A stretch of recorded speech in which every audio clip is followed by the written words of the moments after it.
रात के साये में पलता है, दिन के उजाले में चलता है, तब शुरू होती है तहकीकात। हम यहाँ तहकीकात करने आए हैं।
पिछले 2 एपिसोड्स में हमने देखा कि सैम को एक टेलीफोन आता है। सैम के रॉन्ग नंबर कहने के बावजूद दूसरी तरफ से कोई व्यक्ति तमिल भाषा में और कुछ शब्द अंग्रेजी में बोलता चला जाता है, जिससे सैम के जासूसी दिमाग को शक होता है कि किसी कत्ल की साजिश हो रही है। सैम सुब्रमण्यम से तमिल शब्दों का अनुवाद करवाता है तो उसे यकीन हो जाता है कि पूना हाईवे पर यह कत्ल होने वाला है। कार के नंबर से सैम कार के मालिक का पता लगवाता है। कार का मालिक सेठ खूबचंद बताता है कि उसका मैनेजर अशोक बहुत सा पैसा लेकर पूना के लिए रवाना हो चुका है। सैम गोपी के साथ उस कार का पीछा करता है, मगर अफसोस, उसके पहुंचने से पहले मैनेजर का खून हो चुका है, रुपए गायब हैं और ड्राइवर जख्मी। मैनेजर की लाश के पास से एक बटुआ मिलता है जिसमें किसी निर्मला का नाम और पता है। सेठ निर्मला के बारे में कुछ नहीं जानता, लेकिन सैम पता लगा लेता है कि निर्मला स्वर्गीय अशोक की बहन है। लेकिन उसके घर में सेठ खूबचंद की तस्वीर देखकर सैम चौंकता है। निर्मला उन्हें समझाती है कि उसका स्वर्गीय भाई सेठ जी को अपना अन्नदाता मानता था, इसलिए उसने ये तस्वीर रखी है। इधर टेलीफोन की खराबी की वजह से वो रॉन्ग नंबर वाली कॉल दोबारा आती है, लेकिन इस बार तमिल समझने के लिए सुब्रमण्यम बैठे थे। वो जान लेते हैं कि फोन कौन कर रहा है और किसको। सैम चाल चलता है और दोनों कातिलों को एक होटल में बुलाता है। सैम दोनों को पकड़ लेता है और उन्हें धमकाने पर यह पता चलता है कि खून करवाने वाला कोई और है। कौन है वो? अब आगे। वहां जाकर बोल दो आज मैं नहीं आ सकूंगा, ऑफिस में मुझे बहुत काम है। सेठ जी मुबारक हो, अशोक के कातिल पकड़े गए। अच्छा, वेरी गुड वेरी गुड। और मेरे 15 लाख रुपए? वो 15 लाख तो उनके पास नहीं है। नहीं मिले? कहाँ है? कहाँ है वो लोग? वो कातिल कहाँ है? वो यही है। यही है? कहाँ? हाँ? कहाँ? इंस्पेक्टर साहब आइए आइए। बुलाओ उसको। ये हैं वो दोनों लोग। इन्होंने? जी हाँ। इन्होंने अशोक का खून किया? तो फिर ये लोग यहाँ क्या कर रहे हैं? बंद कर दो, हवालात में बंद कर दो, फांसी पे चढ़ा दो। सेठ जी आपके 15 लाख? हाँ, मेरे 15 लाख। ये कहते हैं कि वो 15 लाख आपने खुद ही छुपा दिए कुछ इनकम टैक्स का हेर फेर करने के लिए। अरे ये क्या बकवास कर रहे हैं आप सिल्वा साहब? और चूंकि ये सारी कार्रवाई इंस्पेक्टर सावंत की मौजूदगी में हुई, इसलिए ये आपके घर की तलाशी लेना चाहते हैं। मेरे घर की? देखिए इंस्पेक्टर, मैं अरे शांति। हवलदार शिंदे, सुनो तो, हमारे पास सर्च वारंट है। जाओ तुम लोग पूरे घर की तलाशी लो। मैं जाओ। क्या कहता हूँ, अरे ये लोग तो अपने घर की तलाशी लेने आए हैं। बेडरूम किधर है? देखना है उस तरफ। Mummy mummy. मगर ये तलाशी क्यों ली जा रही है? अरे शांति। अजी आपने क्या सच्ची छुपाए हैं ये 15 लाख रुपए? यहाँ तो कुछ नहीं मिला सावंत, चलो उधर देखते हैं। Okay sir. नहीं गारंटी बैरम, तुम दोनों इस साइड के साथ मिलकर हमारे कम्युनिटी का नाम खराब कर दिया। अरे मैं तो कुछ भी नहीं किया सर। चुप।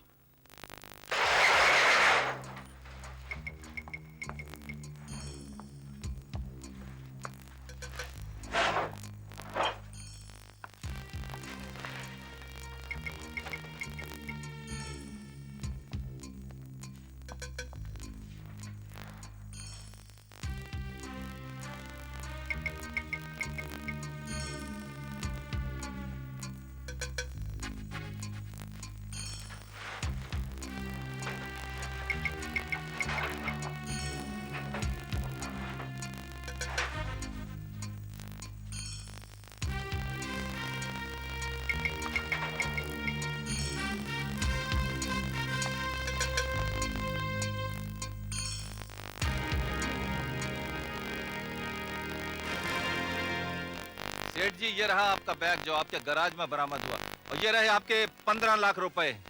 अब ये कातिल तो सच्चे साबित हो गए।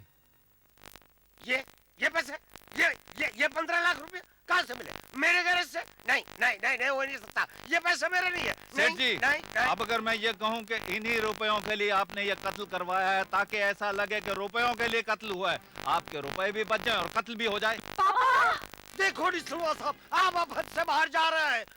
मैं क्या पैसों के लिए किसी का कत्ल करवाऊंगा? अब अगर मैं ये कहूँ कि जो आदमी मर गया अशोक, ये कोई ऐरा गैरा आदमी नहीं था, आपका रिश्तेदार था, तो? रिश्तेदार? अरे मेरा कोई रिश्तेदार नहीं। अब अगर मैं ये कहूँ सेठ जी कि ये कोई ऐसा वैसा रिश्तेदार नहीं था, आपका साला था, तो? साला? अरे मेरा कोई साला नहीं। शांति। क्योंकि मेरा कोई भाई नहीं। अब अगर मैं ये कहूँ सेठ जी कि वो क्या क्या? अरे जरा जोर से बोलिए। कि वो आपकी दूसरी बीवी का भाई था, तो? दूसरी बीवी? दूसरी बीवी? पापा? अरे क्या बात करते हैं रिसलवा साहब? नहीं नहीं शांति, मेरी कोई दूसरी बीवी नहीं। अरे मेरा कोई साला नहीं। अरे एक नहीं परवर सकती तो दूसरी कहाँ से? नहीं नहीं नहीं नहीं शांति, ये सब गलत है। ये झूठ बोल रहे हैं, मैंने कुछ नहीं किया। ये इल्जाम है। इंस्पेक्टर साहब पकड़ लीजिए, इससे डेफेमेशन है। मेरी कोई दूसरी बीवी नहीं। दूसरी बीवी नहीं। दो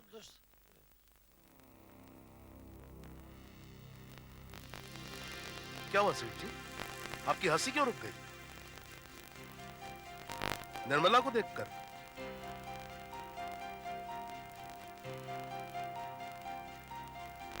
मम्मी! मम्मी!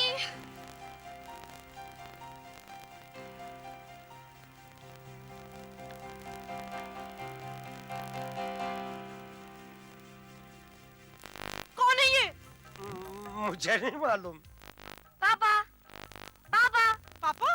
देसलवा साहब आपको बुला रहा है। जी नहीं, मेरा ख्याल है ये आपको बुला रहा है।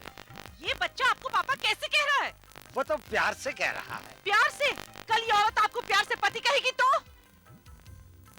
नहीं नहीं, मैं तो इनको जानता ही नहीं।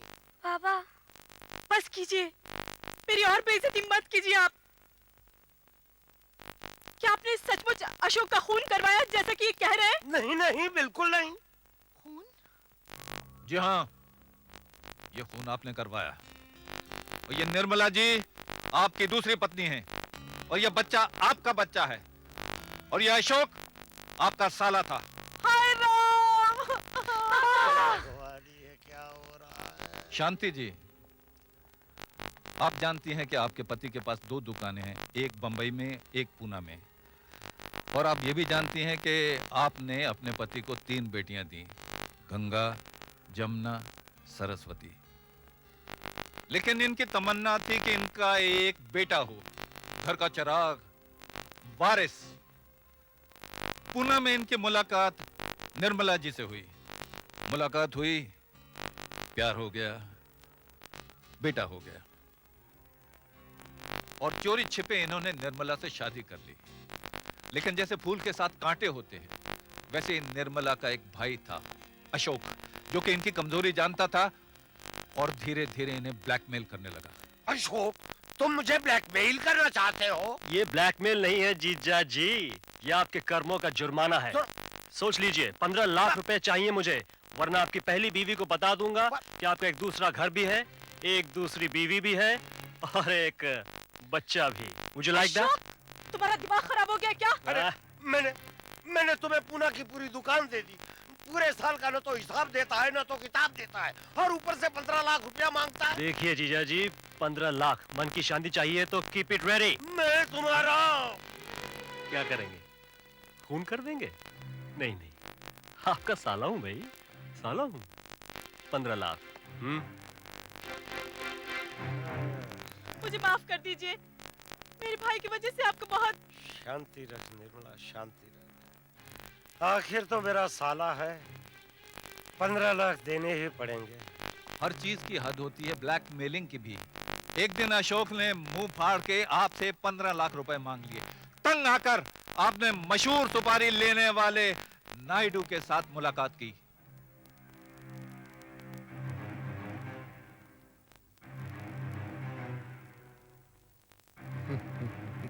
अंदर रख, अंदर रख। देखो, वो आदमी परसों बम्बई पुणे हाईवे पर निकलेगा, गाड़ी में पीछे बैठा होगा। गाड़ी नंबर है MH01 5947। समझ गए? बिल्कुल। याद रह गया? बिल्कुल जी। ठीक है।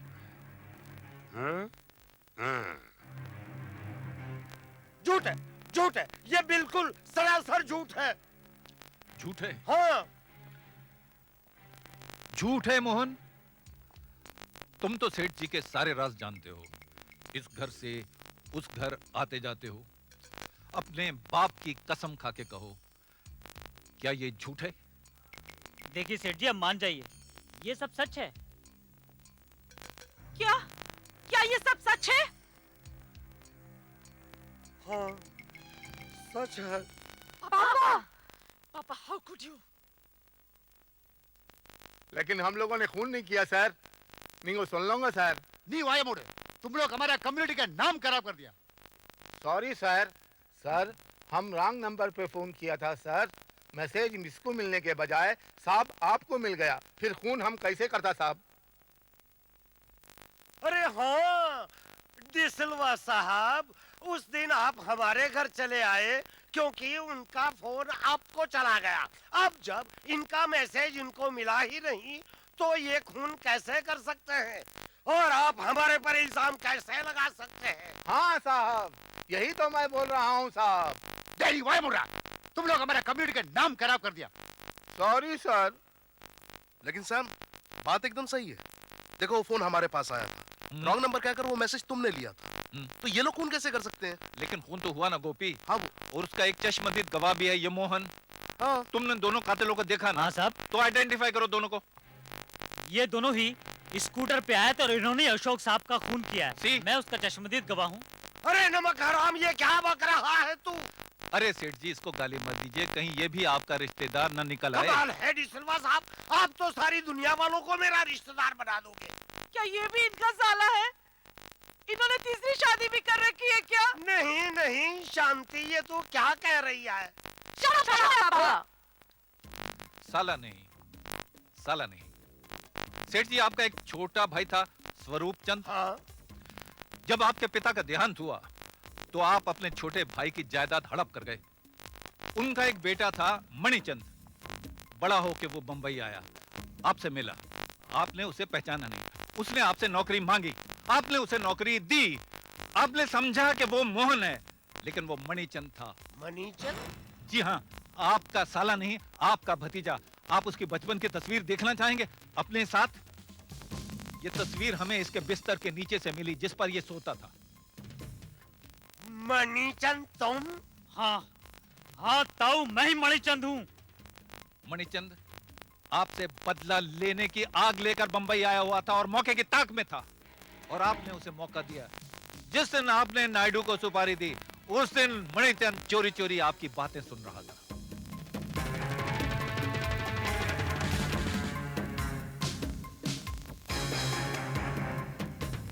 लेकिन आपको मणिचंद की जरूरत थी। आपने इसे अशोक के साथ पूना भेजा।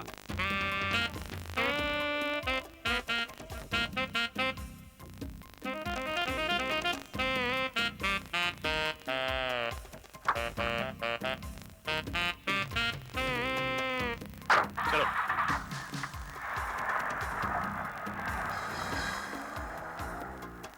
आपने इससे कहा मोहन बंबई से 100 किलोमीटर दूर, लेकिन पूना से 80 किलोमीटर पहले एक ब्रिज पर गाड़ी रोक देना। क्या हुआ मोहन? गाड़ी गर्म हो गई है साहब। हाँ।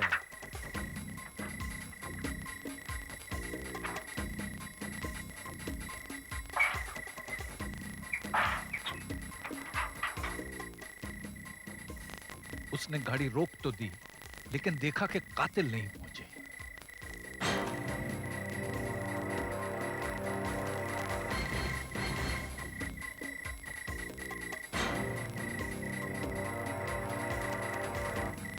शायद ऐसे ही मौके के लिए उसने गाड़ी में एक पिस्तौल छुपा के रखी थी।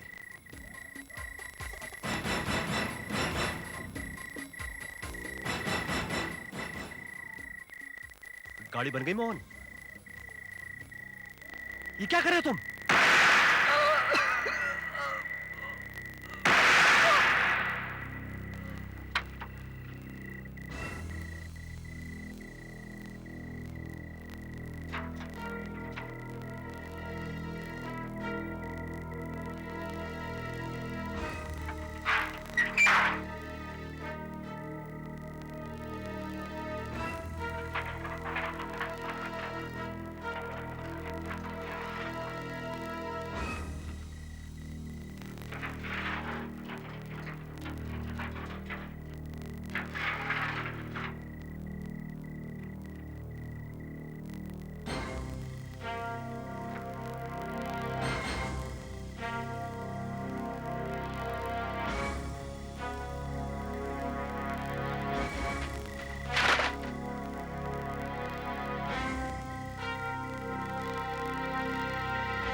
नहीं साहब, ये गलत है, ये सब झूठ है। मैंने खून नहीं किया। घबराओ नहीं मोहन, मैं गोली नहीं चलाऊंगा। लेकिन उस दिन ये गोली पॉइंट ब्लैंक रेंज से चलाई गई थी, क्योंकि उस पर तुम्हारे खून के निशान थे। अगर कातिलों ने गोली चलाई होती तो तुम्हारे सीने पर चलाई होती, लेकिन तुम्हारी बाएं बाह पर गोली का निशान है, क्योंकि कातिल कोई नहीं था। तुमने अपने दाएं हाथ से अपने बाएं हाथ पर गोली चलाई और पिस्तौल जंगल में फेंक दी और ये नोट झाड़ियों के पीछे छुपा दिए। अगले दिन तुम वहां वापस गए।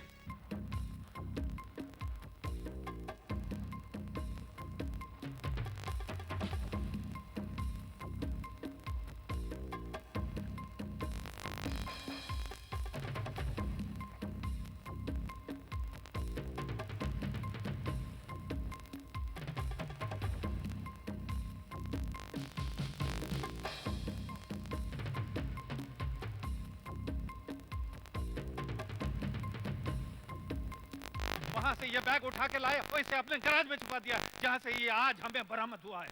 बोलो ये सच है कि नहीं? बोलते हो कि नहीं? इसमें 3 गोलियां बाकी हैं, बोलो। हाँ साहब, मैं बोलता हूँ। मुझे अपने ताऊ से बदला लेना था, इसलिए मैंने सब कुछ किया। Inspector Sawant. Yes sir. Take him away. इनको भी इसे ले चलो। चलो। उन दोनों को भी आगे चलो। निंगो सोलंगा sir. No help for you. चला चला। शांति में।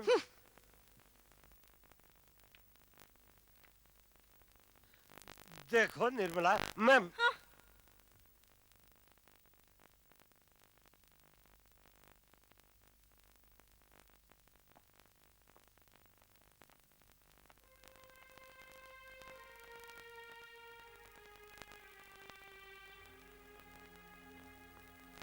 मम्मी, ये है तो हमारा ही भाई ना?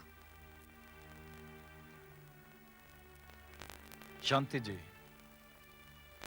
जिनका कसूर था वो तो चले गए,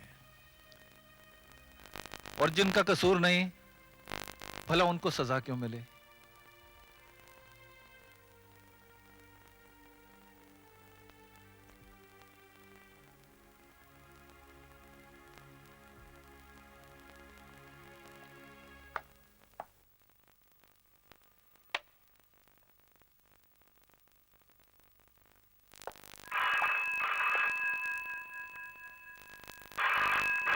Number again.